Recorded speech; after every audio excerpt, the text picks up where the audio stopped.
Students, welcome to our channel your success institute. आज हम लोग बात करने वाले क्लास 10 केमिस्ट्री का चैप्टर नंबर 3, जिसमें है मेटल्स एंड नॉन मेटल।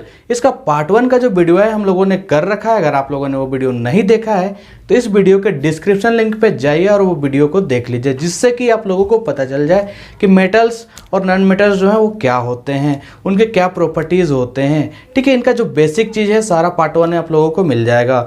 इस पार्ट में हम लोग करने वाले हैं ऑक्यूरेंस ऑफ मेटल के बारे में। ठीक है, मतलब मेटल्स हम लोगों को कैसे प्राप्त होता है। इतना सारा जो मेटल हम लोगों ने पढ़ रखा है, ठीक है, वो जितना भी मेटल्स है फिर नॉन मेटल हम लोगों को मिलता कैसे है। ठीक है, तो आइए जानते हैं हम लोग ऑक्यूरेंस ऑफ मेटल के बारे में। ऑक्यूरेंस ऑफ मेटल, ठीक है, ऑक्यूरेंस ऑफ मेटल कहने का मतलब क्या है, ये मेटल हम लोगों को कहाँ से प्राप्त होता है। ठीक है, तो इसका जो मेजर सोर्स होता है वो है हमारा अर्थ क्रस्ट। ठीक है, अर्थ क्रस्ट से ही हम लोगों को क्या होता है, जितना भी मेटल्स है वो प्राप्त होता है। ठीक है, हम लोग को वहीं से जितना मेटल्स है सारा चीज़ मिलता है। इवनली सी वाटर से भी हम लोगों को मिलता है, जैसे सोडियम क्लोराइड हो गया, मैग्नीशियम क्लोराइड हो गया। ठीक है, हाँ, लेकिन एक बात हमेशा याद रखिएगा, जितना भी मेटल्स है वो रिएक्टिव होने की वजह से हम लोगों को वो फ्री स्टेट में नहीं मिलता है। ठीक है, जनरली वो कॉम्बाइंड स्टेट में मिलता है। ठीक है, क्यों? क्योंकि कुछ मेटल्स का जो रिएक्टिविटी है वो कुछ ज़्यादा है। ठीक है, कुछ किसी का कम है तो किसी का फ्री स्टेट में मिलता है। ठीक है, कुछ मेटल्स जो है वो फ्री स्टेट में पाया जाता है। ठीक है, और जो मेटल्स फ्री स्टेट में पाया जाता है उसी स्टेट को बोला जाता है नेटिव स्टेट। ठीक है, नेटिव स्टेट क्या होता है, जो मेटल्स फ्री स्टेट में पाया जाएगा उसको हम लोग क्या बोलेंगे, नेटिव स्टेट पे वो मेटल्स जो है वो मिल रहा है। ठीक है, जैसे हम लोग का जो लेस रिएक्टिव मेटल्स है वो सब जनरली फ्री स्टेट में पाए जाते हैं। जैसे हो गया सिल्वर, आपका गोल्ड हो गया, प्लेटिनम हो गया, ये सब लेस रिएक्टिव एलिमेंट हैं, इसीलिए ये सब क्या होते हैं, हम लोगों को फ्री स्टेट में मिलते हैं। लेकिन जो मेटल्स हाईली रिएक्टिव है, ठीक है, या फिर जो मॉडरेटली रिएक्टिव है, वो लोग क्या करते हैं, दूसरे मेटल के साथ कंबाइंड रहते हैं। ठीक है, दूसरे नॉन मेटल के साथ कंबाइंड रहते हैं। ठीक है, उसमें बहुत सारा इम्प्योरिटीज़ होता है, तो वो सब को हम लोग को क्या करना पड़ता है, प्योरीफाई करना पड़ता है। मतलब हम लोगों को कुछ उसमें प्रोसेस करना पड़ता है जिससे कि हम लोगों को मेटल्स जो है वो प्राप्त हो सके। ठीक है, तो उसमें हम लोग को आगे बढ़ने से पहले एक टर्म जानना होगा, मिनरल। ठीक है, ये मिनरल क्या होता है। ठीक है, मिनरल वैसे सब्सटेंस को हम लोग बोलेंगे, ठीक है, जो हम लोग को अर्थ क्रस्ट में मिलता है या फिर हम लोग का अर्थ से मिलता है। ठीक है, जिससे हम लोग मेटल प्राप्त करते हैं। ठीक है, डेट इज कॉल्ड मिनरल या फिर कंपाउंड। ठीक है, मिनरल क्या है, कंपाउंड भी हो सकता है, एलिमेंट भी हो सकता है।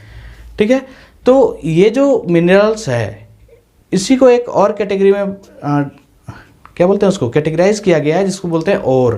ठीक है, हम लोग बात करते हैं ओर के बारे में। ठीक है, ये ओर क्या होता है, तो जो भी मिनरल्स होते हैं उनसे अगर हम लोग प्रॉफिटेबली, मतलब अपने फायदे के लिए अगर हम लोग उससे मेटल को एक्सट्रैक्ट करते हैं तो उस मिनरल को हम लोग बोलते हैं ओर।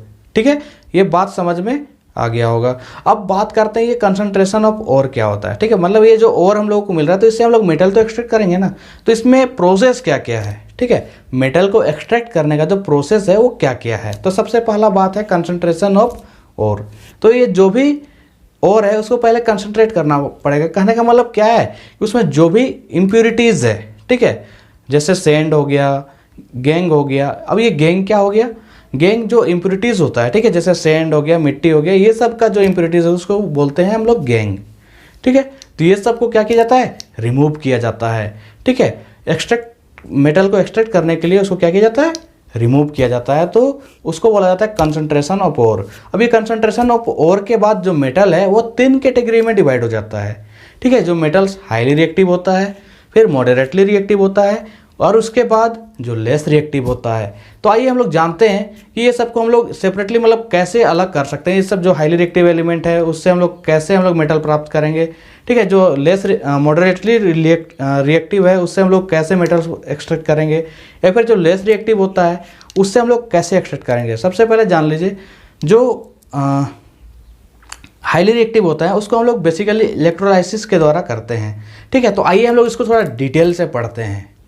तो आइए स्टूडेंट, अब हम लोग बात करते हैं कंसंट्रेशन ऑफ ओर की। ठीक है, जो ओर है उसका कंसंट्रेशन के बारे में हम लोगों ने जान लिया। कंसंट्रेशन क्या होता है भाई, जो भी उसमें इंप्योरिटीज होता है, जो सैंडी पार्टिकल्स होता है, मड पार्टिकल्स होता है, जो अर्थी पार्टिकल्स होता है, उसमें मिक्का होता है, तो ये सब जो है सबको रिमूव करने का जो प्रोसेस है उसको हम लोग बोलते हैं कंसंट्रेशन ऑफ ओर। ठीक है, कंसंट्रेशन ऑफ ओर मतलब ओर को जब कंसंट्रेट हम लोग कर लेते हैं तो हम लोगों को 3 टाइप्स का मेटल मिलता है। पहला होता है हाईली रिएक्टिव मेटल, फिर मॉडरेटली रिएक्टिव मेटल और लेस रिएक्टिव मेटल। ठीक है, हाईली रिएक्टिव मेटल किसको बोलते हैं, जो हम लोग का रिएक्टिविटी सीरीज जो हम लोगों ने पढ़ा था उसमें जो ऊपर में जो स्थित हैं, ठीक है, जो सबसे ऊपर हैं, उनको बोलेंगे हाईली रिएक्टिव मेटल। जैसे सोडियम हो गया, पोटेशियम हो गया, कैल्शियम हो गया, ये सब क्या है, हाईली रिएक्टिव मेटल है। फिर बात आता है मॉडरेटली रिएक्टिव मेटल का, ठीक है, जैसे जिंक हो गया, आयरन हो गया, ये सब क्या है, मॉडरेटली रिएक्टिव मेटल्स है। फिर लेस रिएक्टिव मेटल में क्या हो जाएगा, जैसे प्लेटिनम हो गया, आपका गोल्ड हो गया, सिल्वर हो गया, ठीक है, तो ये सब आपका लेस रिएक्टिव मेटल्स में आएंगे, ठीक है। तो आइए सबसे पहले हम लोग जानते हैं जो हाईली रिएक्टिव मेटल्स है उसको हम लोग कैसे प्यूरिफाई हम लोग करेंगे। तो जो हाईली रिएक्टिव मेटल है उसको प्यूरिफाई करने का जो तरीका है वो इलेक्ट्रोलाइसिस करके, ठीक है, क्या करके, इलेक्ट्रोलाइसिस करके। सबसे पहले इसको हम लोग मेल्ट कराते हैं, मोल्टन स्टेट में ले आते हैं। फिर मोल्टन स्टेट में लाने के बाद उसमें हम लोग इलेक्ट्रिक करंट जब पास कराते हैं तो उससे मेटल जो है हम लोगों का प्योरीफाई हो जाता है, ठीक है, और हम लोगों को मिल जाता है प्योर मेटल, ठीक है। अब बात करते हैं मॉडरेटली रिएक्टिव मेटल का। ये जो मॉडरेटली रिएक्टिव मेटल जो है ये दो टाइप्स में बढ़ जाता है, ठीक है। पहला एक कार्बोनेट और होता है और दूसरा जो है वो सल्फाइड और होता है। जो कार्बोनेट और होता है उसको हम लोग कैल्सिनेशन का प्रोसेस से मेटल ऑक्साइड प्राप्त करते हैं। मेनली क्या है, जो मॉडरेटली रिएक्टिव मेटल्स है उसका ऑक्साइड को हम लोग रिड्यूस करते हैं कार्बन या फिर अल्युमिनियम से या फिर सोडियम से, ठीक है, तो उससे हम लोग को जो इम्प्योर मेटल मिलता है उसको रिफाइन कर देते हैं। तो हम लोग पहले समझेंगे कि ये जो हम लोग बोल रहे हैं यहाँ पे रिडक्शन विद कार्बन और अल्युमिनियम जो इसका मेटल ऑक्साइड है, तो सबसे पहले मेटल ऑक्साइड हम लोग को प्राप्त करना होगा। तो ये जो मेटल ऑक्साइड प्राप्त करने का जो प्रोसेस है ये दो तरीका है। अगर कार्बोनेट का और हुआ तो कैल्सिनेशन करके, सल्फाइड का और हुआ तो रोस्टिंग करके, ठीक है। अभी कैल्सिनेशन क्या है भाई, तो कार्बोनेट और को एयर के एब्सेंस में हीट करने का जो प्रोसेस होता है, ठीक है। कैल्सिनेशन क्या है, जो भी कार्बोनेट और है उसको एयर के एब्सेंस में अगर हीट करेंगे हम लोग तो वो प्रोसेस कहलाता है कैल्सिनेशन, ठीक है। और रोस्टिंग क्या है, सल्फाइड और को अगर हम लोग एयर के प्रेजेंस में हीट करते हैं तो उसको हम लोग बोलेंगे रोस्टिंग। Is it clear. अब कैल्सिनेशन या फिर रोस्टिंग करने के बाद हम लोग को क्या प्राप्त होता है, मेटल ऑक्साइड। फिर मेटल ऑक्साइड को हम लोग क्या करते हैं, रिडक्शन करते हैं विद कार्बन और अल्युमिनियम या फिर सोडियम से, ठीक है। तो ये सबसे हम लोग क्या करते हैं, इसको रिड्यूस करते हैं। रिड्यूस करने के बाद हम लोगों को इम्प्योर मेटल मिल जाता है। उस इम्प्योर मेटल को हम लोग रिफाइन करते हैं तो हम लोगों को प्योर मेटल प्राप्त हो जाता है, ठीक है। तो ये था मॉडरेटली रिएक्टिव मेटल्स का बात। अब बात करते हैं हम लोग लेस रिएक्टिव मेटल का, ठीक है। जो लेस रिएक्टिव मेटल है उसमें क्या होता है, बहुत सारे जो लेस रिएक्टिव मेटल है उनका ऑक्साइड मिलता है या फिर बहुत सारा प्योर फॉर्म में भी मिलते हैं, ठीक है। कुछ सल्फाइड और के फॉर्म में मिलते हैं, ठीक है। जो मेटल ऑक्साइड के फॉर्म में अगर मिला तो उसको डायरेक्टली हम लोग क्या करेंगे, हीट करेंगे तो वो अपने आप हम लोग को इम्प्योर मेटल मिलेगा। इम्प्योर मेटल मिलने के बाद हम लोग को प्योर मेटल मिल जाएगा। अगर हम लोग को सल्फाइड और मिलता है, ठीक है, क्या मिलता है, सल्फाइड और, तो सल्फाइड और को हम लोग क्या करते हैं, रोस्टिंग। तो यहाँ पर भी क्या करेंगे, रोस्टिंग। ये रोस्टिंग क्या बताए थे अभी हमने बताया था अभी रोस्टिंग के बारे में। अगर कोई भी सल्फाइड और को एयर के प्रेजेंस में हीट करेंगे तो वो कहलाता है रोस्टिंग, ठीक है। तो ये रोस्टिंग करेंगे सल्फाइड और को तो हम लोग को इम्प्योर मेटल मिल जाएगा। जो इम्प्योर मेटल मिला उसको रिफाइन कर देंगे तो हम लोग को प्योर मेटल मिल जाएगा। अब ये रिफाइनिंग क्या चीज़ है भाई, तो रिफाइनिंग करना मतलब उसको रिफाइन छानना, ठीक है। उसको जो भी इम्प्योर मेटल है उससे हम लोग क्या करते हैं, अलग करने का जो प्रोसेस है डेट इज कॉल्ड रिफाइनिंग, ठीक है। तो ये था हम लोगों का जो भी हाईली रिएक्टिव मेटल हो या फिर लेस रिएक्टिव मेटल हो या फिर मॉडरेटली रिएक्टिव मेटल हो उसको हम लोग कैसे प्यूरिफाई करते हैं, ठीक है। इसमें जो रिफाइनिंग है उसमें सबसे मेन चीज़ है इलेक्ट्रोलाइटिक रिफाइनिंग, ठीक है। इलेक्ट्रोलाइटिक रिफाइनिंग में क्या होता है, जो भी हम लोग को जिसको भी प्यूरिफाई करना होता है उसका सॉल्यूशन हम लोग देते हैं, ठीक है। उसके बाद उसमें इलेक्ट्रिक करंट जब हम लोग पास कराते हैं तो जो भी उसका पॉजिटिव आयन होता है वो कैथोड में जाके चिपक जाता है। जो उसमें इम्प्योरिटीज होता है वो एनोड में जाके, मतलब एनोड के नीचे आ जाता है, ठीक है, जिसको हम लोग एनोड पंख कहते हैं, ठीक है। क्या बोलते हैं, एनोड पंख। और जो भी पॉजिटिव आयन होता है वो कैथोड के साथ चिपक जाता है, क्योंकि पॉजिटिव आयन और कैथोड हो गया नेगेटिव चार्ज और पॉजिटिव आयन तो जाके किससे चिपकेगा, कैथोड से, ठीक है। पॉजिटिव नेगेटिव एक दूसरे को क्या करता है, अट्रैक्ट करता है, ठीक है। तो ये हो गया हम लोगों का प्यूरिफिकेशन ऑफ मेटल या फिर एक्सट्रैक्शन ऑफ मेटल हम लोग इसको बोल सकते हैं।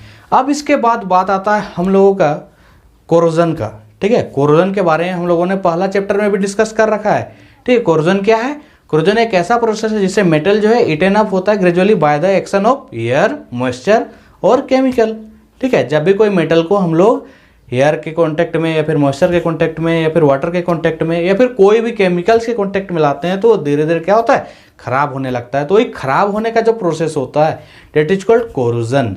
अब बात आता है कि ये जो कोरोजन है इसके लिए नेसेसरी कंडीशन क्या क्या है।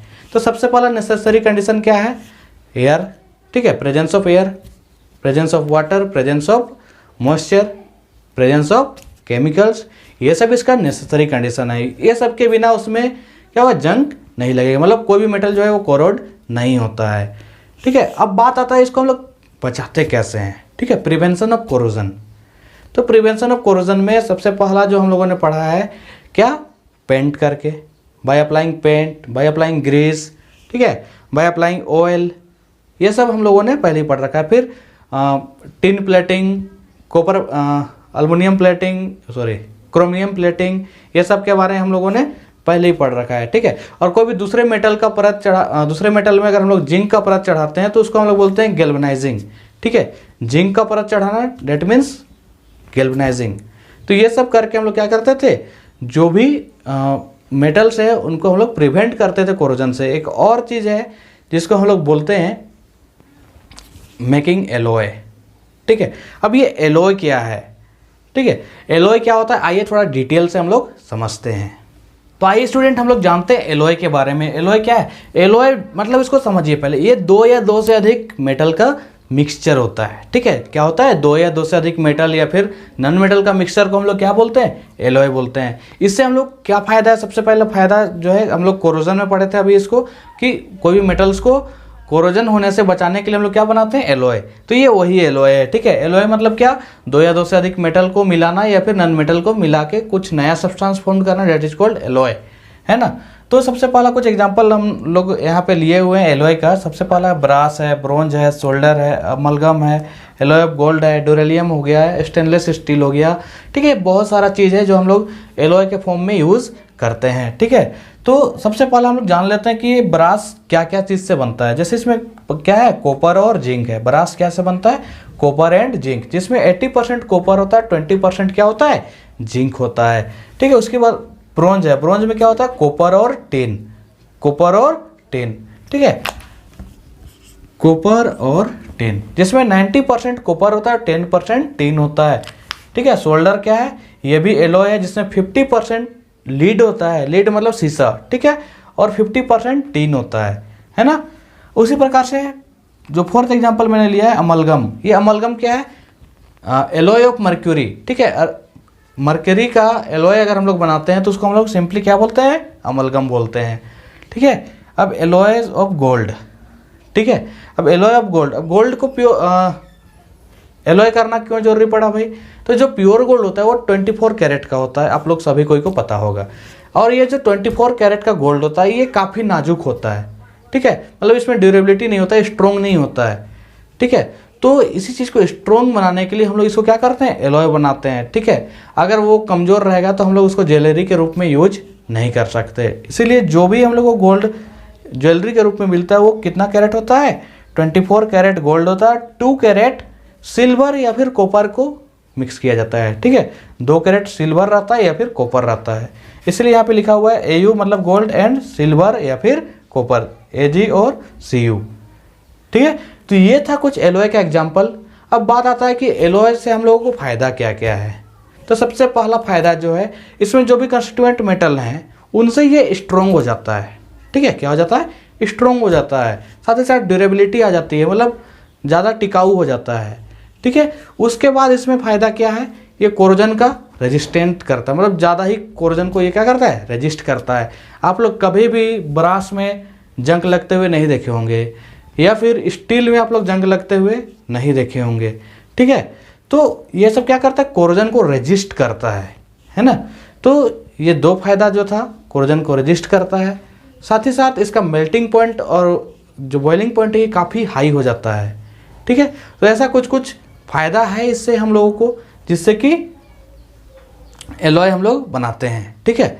अब एक एग्जाम्पल है एलॉय का, जो कुतुब मीनार के पास एक टावर बनाया गया है आयरन से, ठीक है, लगभग हज़ारों साल पहले का है, लेकिन अभी तक वो जो मेटल है लोहा से बनाया गया है, लेकिन वो जो लोहा है उसमें अभी तक जंक नहीं लगा है। तो ये आश्चर्य करने वाली बात है, ठीक है। इतना खुले में, इतना बरसात में छोड़ देने के बाद भी उसमें जंक नहीं लगा है, ठीक है। तो ये कुछ कुछ क्या बोलते हैं, एक्सेप्शन होते हैं, ठीक है। तो इस सब के साथ हम लोग को आगे बढ़ना है। तो इसी के साथ ये चैप्टर जो है हम लोगों का समाप्त होता है। तो अगर अभी तक आप लोगों ने मेरे चैनल को सब्सक्राइब नहीं किया है तो चैनल को सब्सक्राइब कर ले, साथ ही साथ बेल आइकन भी दबा ले, जिससे कि नेक्स्ट वीडियो का जो नोटिफिकेशन है आप तक पहुंच जाए। साथ ही साथ अगर आप लोग 10th क्लास में, तो जो और भी स्टूडेंट हैं आप लोगों के साथ जो पढ़ रहे हैं, जो इस साल एग्ज़ाम देने वाले हैं, तो उन लोगों के साथ ये वीडियो को ज़्यादा से ज़्यादा शेयर करें, ताकि वो लोग भी क्या कर सकते, इस वीडियो के हेल्प से जो मेटल्स, नॉन मेटल है, या फिर जितना भी चीज़ है क्लास 10 के लिए, 9 के लिए, इसमें सारा चीज़ आपको मिलेगा, ठीक है। तो तैयारी करने के लिए बहुत ही अच्छा है, ठीक है। तो आप लोगों को बस क्या करना है, शेयर कर देना है, और साथ ही साथ पढ़ाई भी अच्छी से करनी है, ठीक है। तो धन्यवाद, जय हिंद।